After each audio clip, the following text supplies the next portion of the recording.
This is the rebel mindset, is the rebel mindset, is the rebel mindset, is the rebel mindset. In the words of John Malkovich, take me as I am or don't take me at all. This is the rebel mindset coming to you straight from Media Podz. On this day, April 9th, Martin Luther King Jr. was laid to rest. That was 50 years ago. Martin Luther King Jr. was an incredible speaker, an incredible civil rights activist.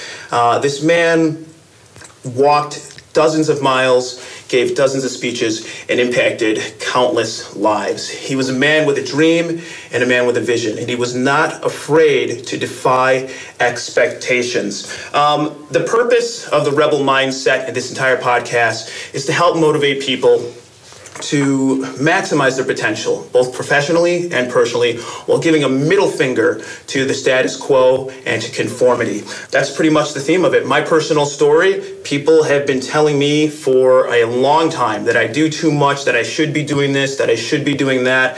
I've got tons of interests, everything from art to writing children's stories, business, the entire gambit of things that I do. And everyone's always trying to tell me, oh, you should focus on one thing, you should focus on one thing.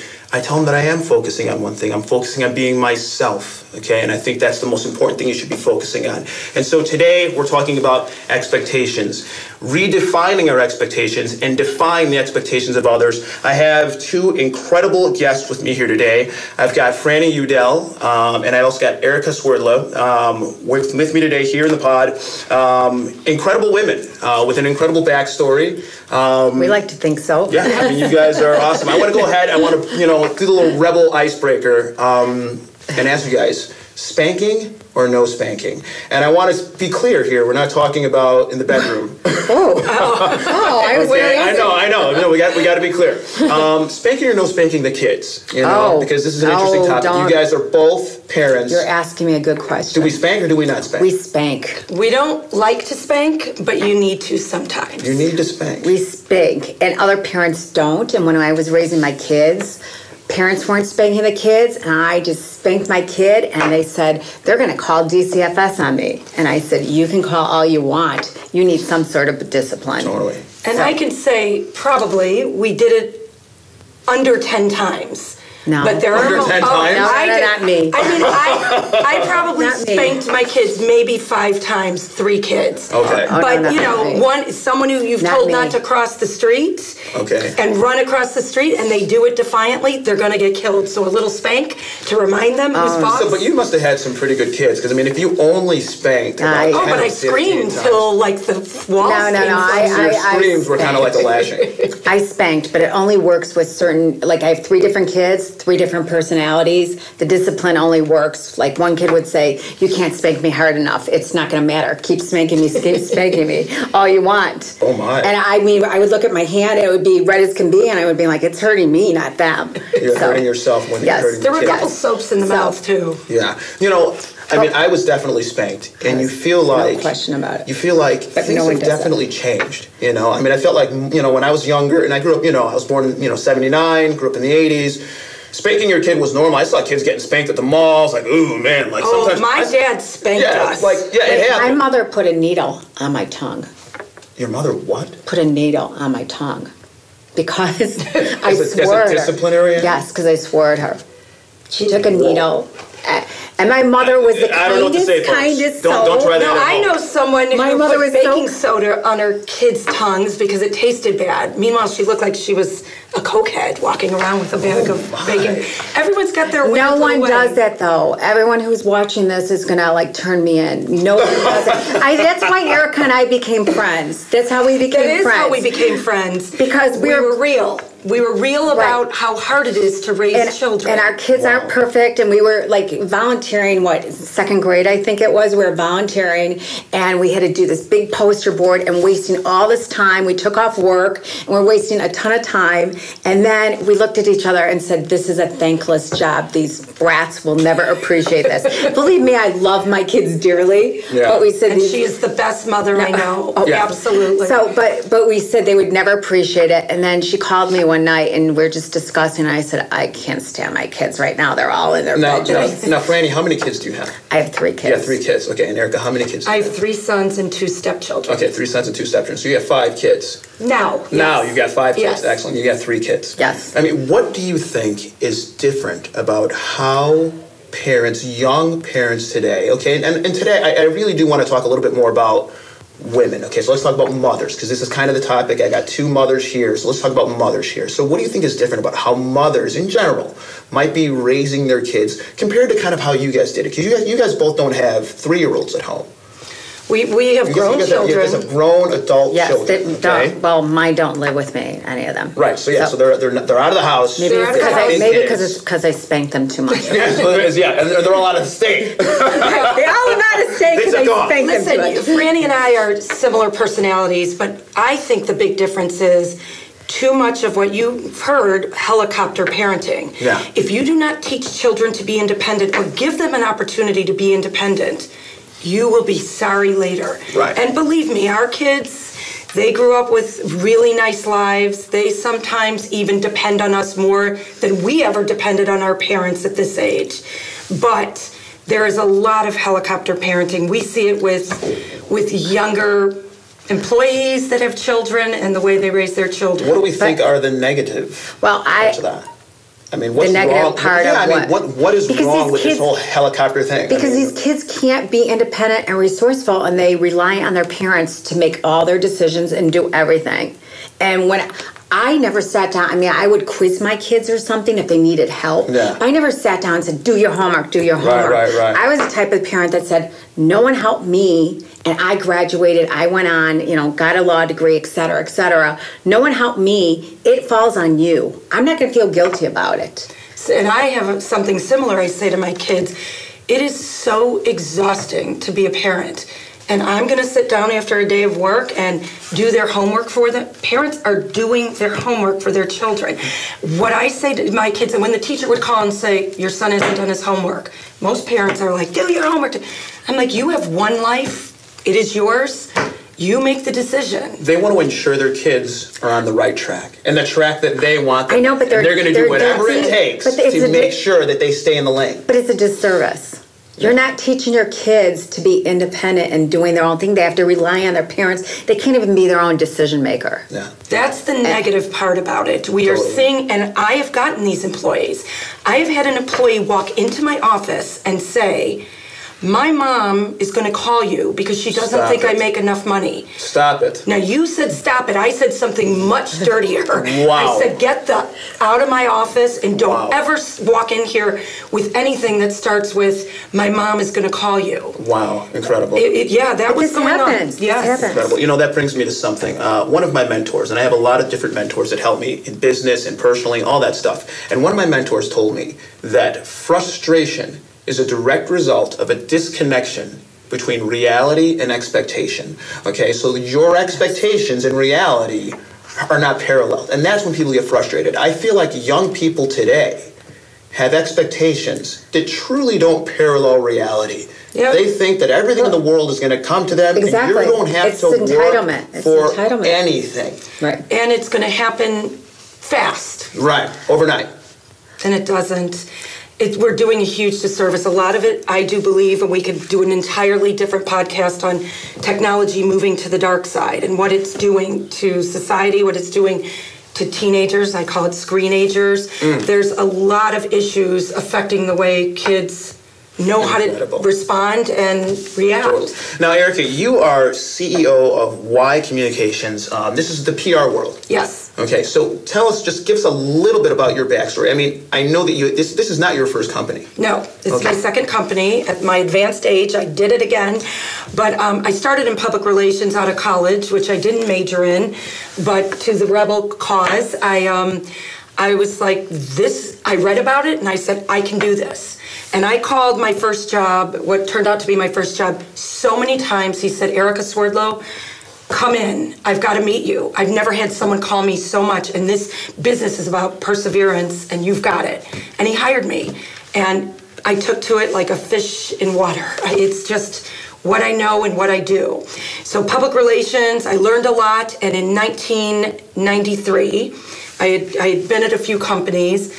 I saw the tech boom coming, the first tech boom. Yeah. Yes, there was one before this one. 93 to 2000, I started a company. I was 27 years old, had my first baby. 27 years old? Yep. With a baby? With a baby in my house. Started a high-tech company, hired my first employee, and it grew. Now, a lot of it was being in the right place at the right time. Sure. It was the first tech boom. Wow. I was interviewing clients. You want me to work for you? I'm going to see You're picking and choosing. I'm picking and choosing. That's how big that boom was. And we sold it then. My ex-husband and I sold it in 2000, the best day of the year, right before everything blew out. Wow. So that was good. And then I went on to big agency for 16 years, big PR firms. I was an executive vice president at Porter Novelli, then an executive vice president of Burson Marsteller, and then was recruited by the Stagwell Group to start a new PR firm, which I did a year and 3 months ago.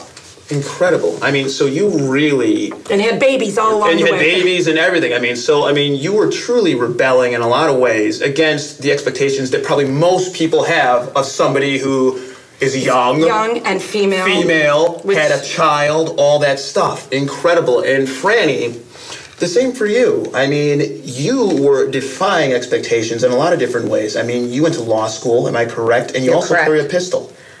I went to law school. There's a little time between that. Right. Well, you went to law school and you're carrying a gun. This is serious stuff. We got to talk about it. So when I graduated law school, I worked in the homicide task force, and we solely did death penalty cases. And I worked there kind of burnt out because it's exhausting doing just solely death penalty cases. And it's not a lot of upside rewards. Left there, went to work for a couple private criminal defense firms. Worked there, probably worked, 10, 15 years. Now, how old were you when you went to start working for those? So, 85. So, how old am I? You tell me. So at 85, I'm not going to go there. I want you to be the one that says it on camera. Probably I was 22 so at the early point. 20s. I was in my early 20s. Yeah. I graduated law school. I worked in our legal clinic through law school in the criminal defense because my background was in criminal defense. I, through college, worked in the prisons. I went to Madison, Wisconsin, and I worked in the prisons. So I always knew what I wanted to do. I wanted to work with incarcerated people or defend people because my belief is whether they did it or not, if the system works, they'll go down. If they were innocent and their rights were violated, they deserve competent counsel. Now, I don't know. I mean, you guys can't really tell this, on camera, but Franny's extremely tiny. And you're a really small person, but you were not afraid. Well, tiny by not tiny. I've got big bones, but I'm short. In other words, but I'm short. I'm short. She's strong. I got a long torso, but I'm short. Compact. And so, but really, I mean, here you are. Here you are. I guess that makes me the big one. You're not the tallest, biggest thing, but you're going into environments that can be pretty threatening. No. So I was a criminal defense attorney. So I did a lot of work at 26 in California, Belmont Western, 51st and Wentworth, those kind of things, okay? And I did night court, which was a lot of drug cases. But I gotta say, that's not that scary because you go into the building, you do your case, and a lot of times at night court, they'll escort you to your car or something. But then that wasn't enough for me. I did stop working for a while because I took care of my mother who was kind of ailing and stuff. So I did stop working for a while. But as I did, I was doing petty theft cases, DUI, a lot of speeding cases, shoplifting cases. The speeder. So just for friends, I was just doing all that. And then I decided I wanted to go back to work. And when I decided I wanted to go back to work, I was a little delusional because I decided to work for a corporate law firm. Ooh. And that didn't last long. Do you wonder why? Well, I can only imagine. So that didn't last long, so I quit that. And long story short, I interviewed with the FBI. I made to the final stage, and then they found out my age, and I was too old because they have a cutoff of 35. You're over 35. I am. I am. It's hard to believe, isn't it? Then I decided I want to do something. I would never be a cop. Nothing against cops. It's just not who I want to be. That's not for you. Because anything like they're given the evidence. I want to find the evidence. I want to do things. And I have the background being a criminal defense attorney. So I decided to go for my private investigative license and be a private investigator. So I investigate. I would say now it's different. I used to investigate 100% high-profile criminal defense cases, homicide cases, rape cases, drug cases. I was in with the gangs all the time. Now I probably do about 65-70% that. The rest is personal injury, constructive law, medical malpractice. Wow. And Erica knows a lot of my tales. Incredible. Yes, incredible. She knows a lot. She took me out once. Someone mistook us for FBI. That was about the most exciting thing in this little... Was that before or after the cocktails? We didn't go out drinking. We did not. I cannot. On You the cannot. job. She cannot have alcohol and carry a gun. That's right, folks. Remember You that. can't. Okay. You cannot. carry a gun. You cannot possess a gun. Now, what kind of gun do you carry? I carry a Glock. You don't have it on you now, do you? No. Okay, good. Because otherwise, who knows what would happen? No, We're in close quarters. listen. I have some Here sanity at Media about. Podz. I have some sanity about myself because if I didn't, and I could say this on camera, my husband would definitely be killed 100 times over. But that's one thing that scares me too. I mean, I hear about guys all the time because I giving have their wives or their husbands, a firearm as a gift, and I'm like, do you really want to give your husband or your wife a firearm? I have as a no gift? problem. I have It no kind of problem. scares me. I don't know. See, that's the last thing I'll ever get you, honey. Remember, can I say never something? getting you a Glock for your birthday. A lot of people think women are psycho bitches from hell, but I believe I go to my breaking point, and I don't push over. I'm not. You can't throw me. I just don't go. But other people do. Right, but I'm confident. I would never do it. You're qualified. She can carry a gun because it's what she does for her job. I mean, I don't think I have any herself. mental illness, but there are people that I know that I would never want to be around who have a gun. You two seem to be so steadfast in who you are. I spend a decent amount of time around Franny, and she definitely is known to say, I am what I am. This is my personality, and I love it. But so many people today are kind of ready to break and conform under pressure from all types of different people. Pressure from their loved ones, pressure from the world, and sometimes pressure from themselves, They put these unrealistic expectations on themselves even to be something that they're really not. How is it that you guys have continued over all this time to just stay true to yourselves? And what tips can we give people to do it? How do we stay true? So I haven't always been true to myself. Okay. I've made mistakes along the way. There were moments where I was a working mother, and where we live, most women weren't working mothers, and I got insecure about it. I remember crying because someone else had a bigger house than I had. We all have had our insecurities and sometimes start to conform or think we should. The only thing you should do is be true to yourself. Dig deep and think about what is the contribution you want to make. What are you good at? What do you like to do?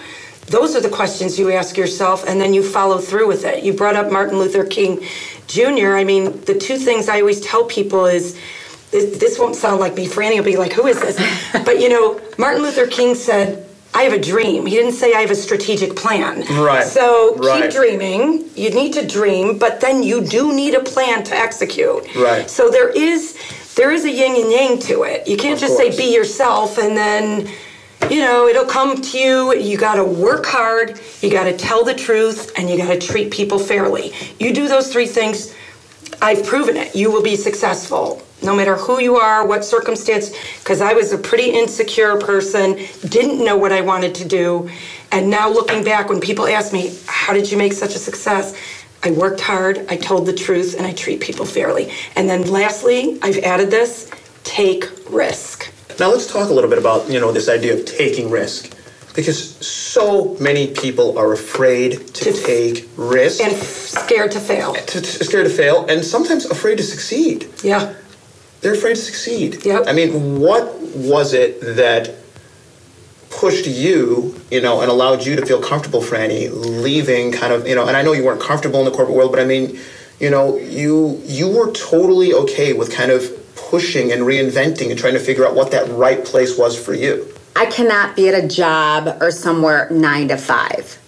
or 9 to 7, 9 to 8. Right. I cannot work for So people. that's something she knows about herself. Right. I cannot right. work for people. I am who I am, and I don't conform, which sometimes is a problem.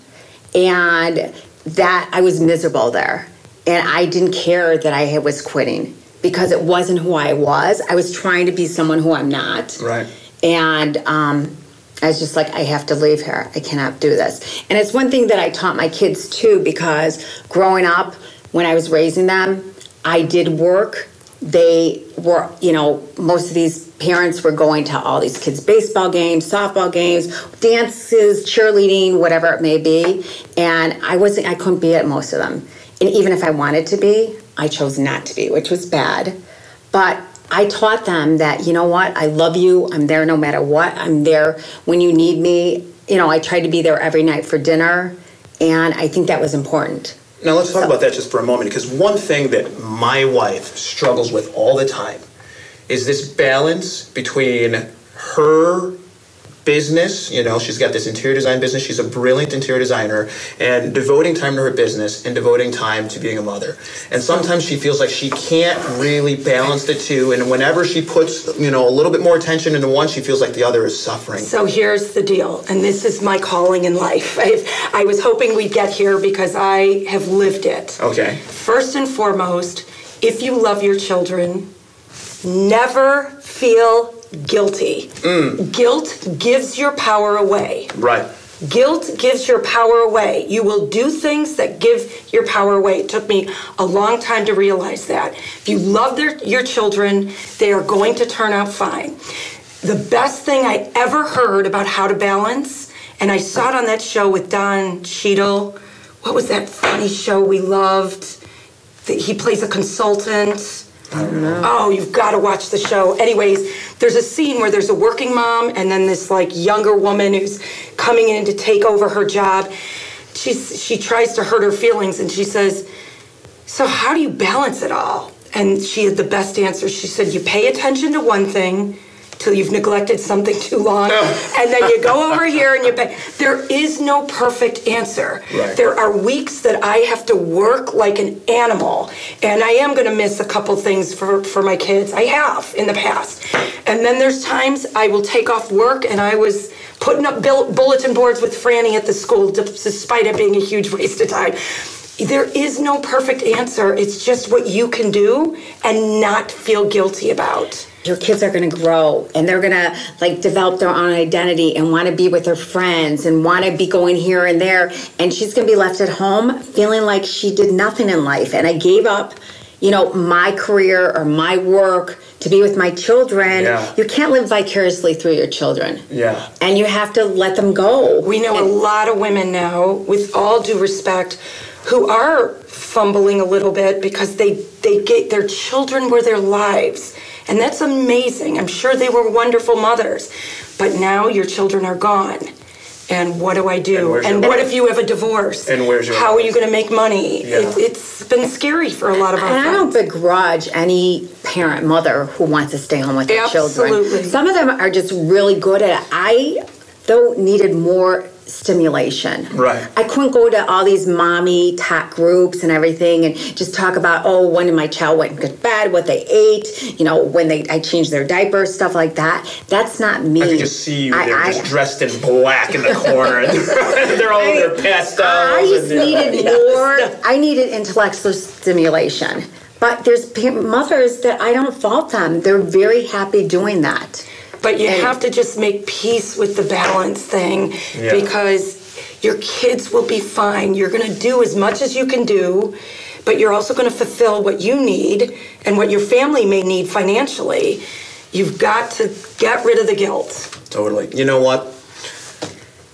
20 years ago, and I think it was 20 years ago last month, it was the anniversary of my suicide attempt that I had when I was in college. Oh. Yeah, we're talking about mental illness earlier. Right. Yeah. I just celebrated the 20-year anniversary of that. And I've been pretty, open about that, in recent years. Does this mean I shouldn't ever give you a gun?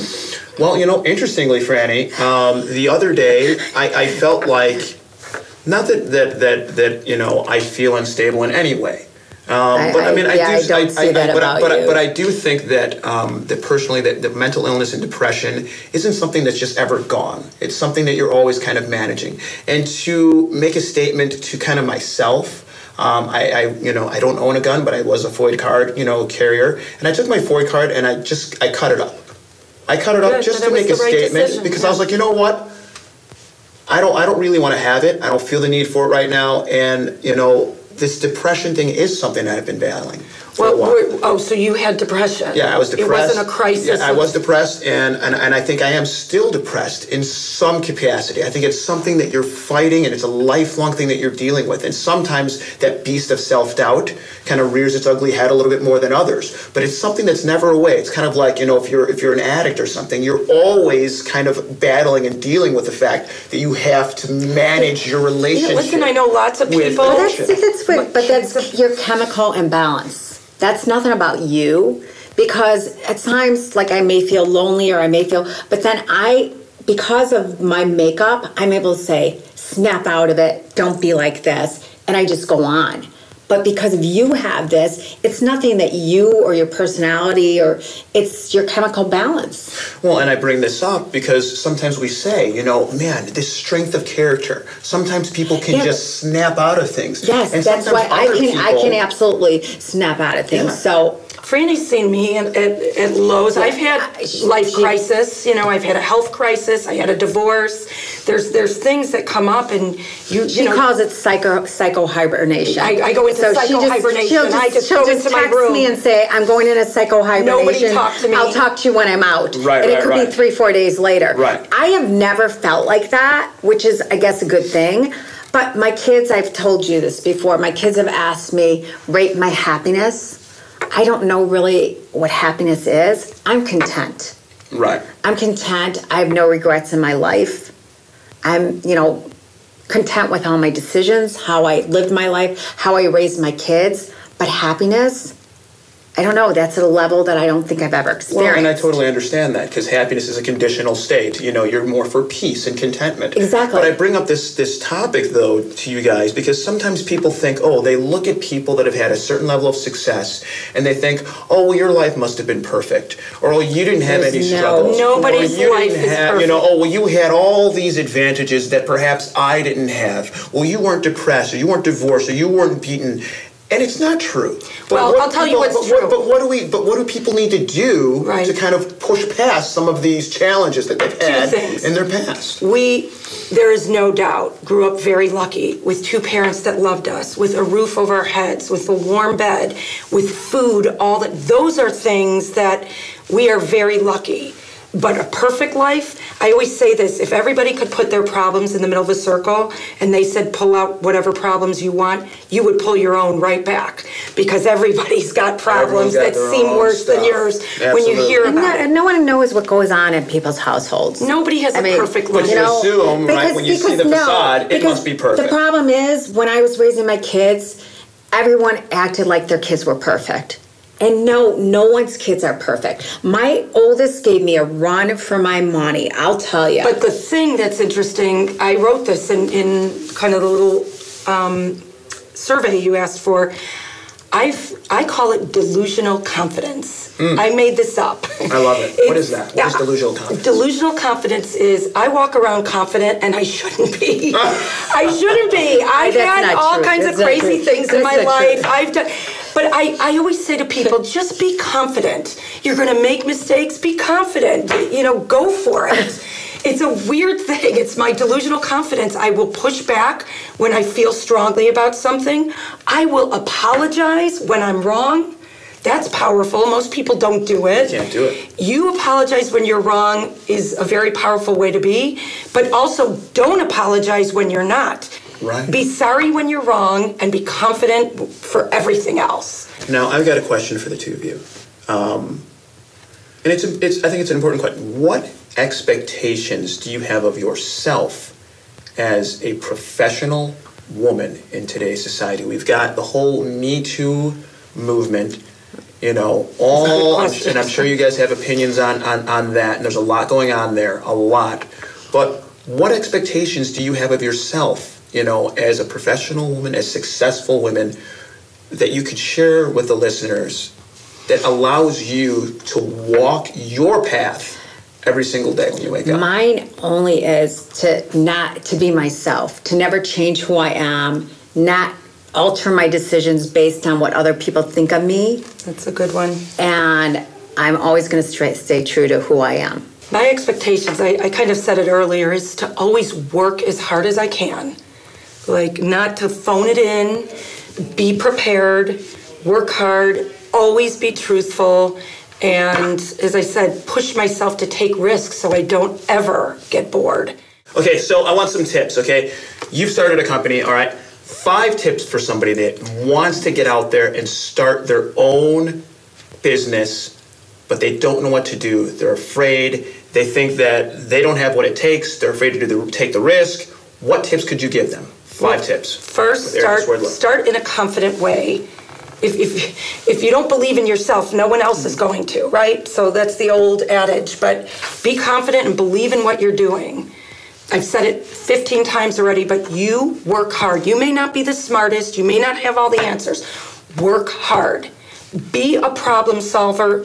Be resourceful, and be prepared. Right. You don't have to be the smartest person. You don't have to have the most experience. I'm a big believer in hard work. I love that. And plus, you learn by experience. So if you don't have it, you will have it. You'll acquire it. So the more you do something, the more you take those risks, the more you'll attain and achieve your goals. And the thing I learned from Franny, truly, she has 2 amazing qualities. I'm prepared for this. Oh, wow. You're going to list her qualities. Wait, do I have to bow down? How much did she pay you? Yeah, really. First of all, she has the most amazing memory you could ever imagine. That is true. And this is not a young spring duckling. A smaller one than me.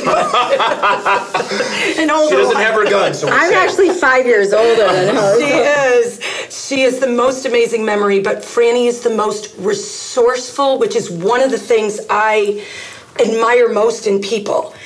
Everyone has the ability to hustle, no matter how you were born, what your issues were, what education you have, and by hustle I mean work hard and be resourceful. Find the answer. Franny always does. That's due to my personality of not giving up. Not giving up. I will not give up no matter what. Don't give up. That is true. Don't give up. Follow your dreams, follow your passions, and you can never ever give up. Right. I mean, Her kids are like that. I know that's from you. Right. I just will exhaust all possibilities no matter what. You give me a project. I mean, I'm so detailed. I'm a real detailed person. I'll just take hours and hours and hours and exhaust every possibility until she gets the answer. Now, Franny, we talked earlier, and you told me that today was an incredible day. It was. You had a great day professionally. Yes. And I think part of it is because, I think you really did a good job of pushing until you found the right profession for you. Oh. And you are fantastic at what you do. And on top of that, your kids, you've allowed your kids and you've assisted your kids even in getting into professions and things that they love to do and things that they're passionate about. What tips do you have for people to stay true to their passions? So you can't get discouraged by people, because when people heard that I was going to give up a law degree, well, I still keep it active, but give it up and become a private investigator, which is kind of like a step below. I mean, I shouldn't say that because I am one, but I mean, you're an attorney, your clients come to you, you're in court, it's it's safe. And here I'm becoming a private investigator, and I'm going out working erratic hours. I don't relish carrying a gun. I do carry a gun because we have to for insurance purposes, because it's dangerous in the areas I go. Have you had to use it? I've had to pull it, yes. I've had to. But it's always cocked. It's always cocked. It has to be. Just because in a split second anything can happen. But I've never had to pull that trigger. But I've had to definitely pull it out of my holster and point it at somebody. But what happened? Well, I'm hoping they ran. Trying to remember which story. there's a hoping lot the of person stories. ran away. If we could tell a little filthy story here, what happened to me, and Erica was on the phone and could attest to this. Well, give us some PG-13 filth. We can handle it. Which story? Give us some PG-13. It was one of my first jobs, so I was going. No, not the one that. No. I know. So I was going. I was investigating a homicide case, and I had to find witnesses, and I probably got out there early in the day, which I didn't know. Now I know from experience, and that's why I said you have to learn from experience, and it's all you have to strategize and see what works best. And it was in the middle of the day, and I usually don't work that much in the middle of the day unless it's on my civil cases, because criminal cases either people aren't up or people aren't around or whatever it may be. So this was 12 in the afternoon, and I'm investigating this homicide case, and I go in the back alley and I find somebody, and I asked him if he knows anything that occurred about this homicide, and he says yes. And I said, can you tell me some information? He said, well, I know somebody that eyewitnessed it. And I said, well, can I have their name and number? And he said, oh my gosh. What did he say? The listeners are dying to know what he said. So this isn't clean. He said, only if you let me masturbate too. Get out. And I should be the Me Too movement here, excuse me, but I'm not. Well, what are you supposed to do? And I actually said, I'll tell you what. You started off like that. Go for it. I'm going to turn around. I'm not going to look. When you're done, tell me you're done. Now, do we really get filthy? Well, wait a minute. Hold on a second. Don't ejaculate all over me. I'll keep it clean. That's how I said it. Let me just set the scene here. Are you telling me that you were in an alley? Yes. With a strange man? Yes. And she let him. And this man said he would give you the information. Yes. If he could pleasure himself. Yes. In front of you. You said it a little too tactfully. And you turned your back on him. I turned my back and I called Erica. And then you called your girlfriend. And I said, you'll never guess what's happening right now. I don't even know what to say. The rebel mindset. You don't know what's going to happen in here. From Media Podz.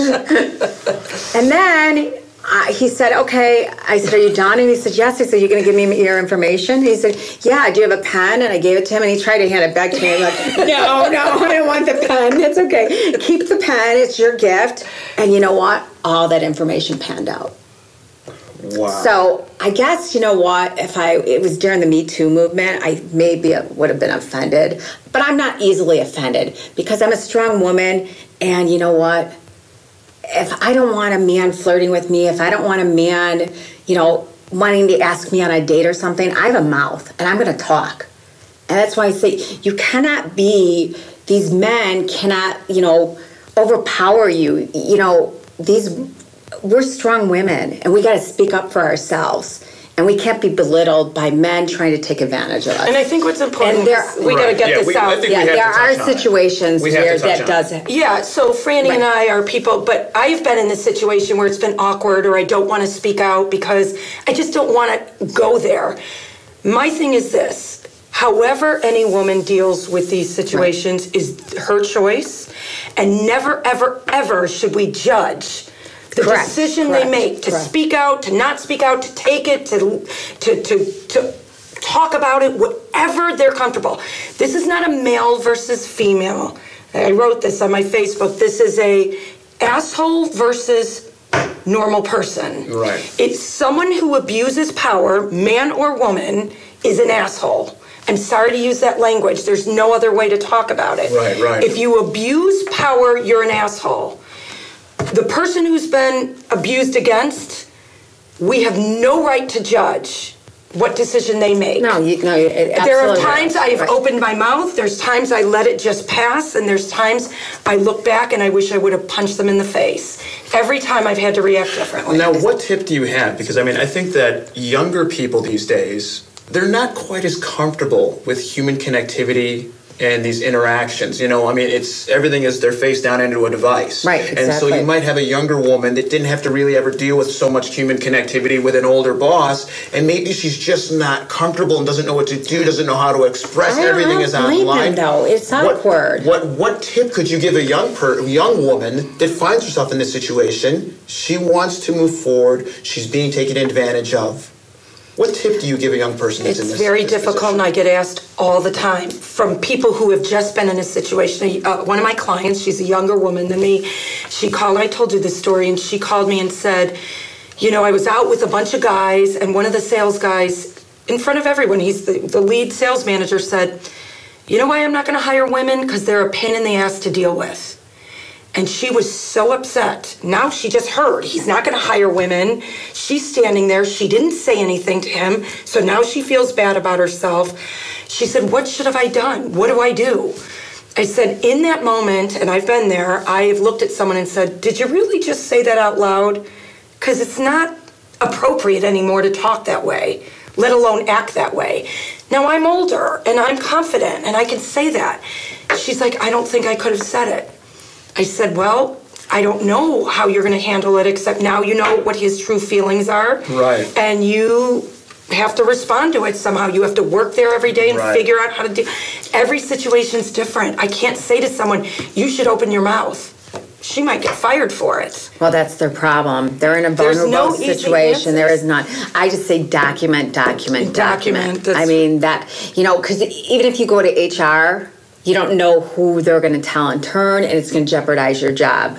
So I just think either you got to call them on it, like Erica said, and if you, like, there's a lot of people, I don't blame them. They can't do that. Then document it. Well, I'll tell you this, and it's a tough situation, you know, but I definitely feel like, you know, the rebel mindset and the rebel way, there's so many people out there that want to take away your voice. And I believe that you at all times have the right to define your own voice in your own place in the world. But it is a risk. But we have to take risk. Colin Kaepernick took a knee. He lost a job. Absolutely. Was it worth it? Probably. Absolutely. He changed the world. For him it was, but he was in a position to not get. It's all about risk. Absolutely. You may not do it the first 2 times it happens. Absolutely. By the third, you've had enough. It's worth doing. You do it. Yes, but that's who he is. Right. And that's what we said. And he made that decision. He made that decision. So you can't always communicate your opinion. You have to watch. You have to taper it. Like I don't think I taper my opinion often, and it could get me in awkward situations. Which is okay. That's the risk you're taking. No one's going to fire me. I mean, I may not be hired again, but no one's going to fire me. And I'm not at this job where I need this job. So these people, they can't always voice their opinions. But important, I feel, that they can at least recognize the fact that they are worth. If you make the decision to not do it for whatever reason, that's your decision.